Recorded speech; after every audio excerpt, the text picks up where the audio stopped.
says he's got concerns that if this framework passes today with President Trump's priorities in it, the deficit gets worse, not better. This is why he says he's a no. Take a listen.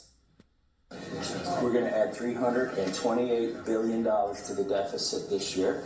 We're going to add $295 billion to the deficit the year after that, and $242 billion to the deficit after that, under the rosiest assumptions.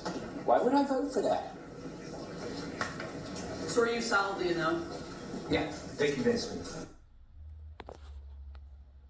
Now, one of the biggest contentions that some more moderate Republicans have with their own bill here is that it calls for something like $880 billion in cuts for energy and commerce. The reason that is important is because Medicaid falls under that category. So Republican leaders are saying, we are not going to touch Medicaid other than to cut waste and fraud and abuse out of it. But Democrats and several others are saying it would be impossible for you to cut $880 billion and not touch Medicaid. That's why Medicaid's such a contentious thing right now. And we heard it from Democrats today on the steps. You also heard it from some Republicans over the last couple of days. That's why they have said they have issues with this Republican bill. So this is a major test, as we said, for Speaker Johnson, and we're going to find out today whether he has the votes, and if he does, whether he'll bring the vote up for to be on the House floor later on this evening, Nicole. All right, so while all of that is happening in the House, Joe, what's happening in the Senate?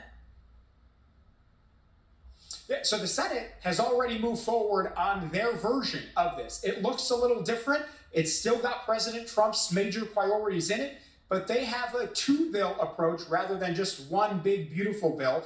The big difference policy-wise is the Senate version does not have President Trump's tax cuts in it. The House version does. President Trump favors the House version, but if this does not pass or cannot get enough votes today to move forward, there will be a lot of questions as to whether this White House all of a sudden looks to the Senate version, which already has passed, and says that would be the fastest way to get some wins on the board for President Trump, some of his agenda moving forward. So we will see. A lot hinges on what happens in the next few hours today on this side of the Capitol.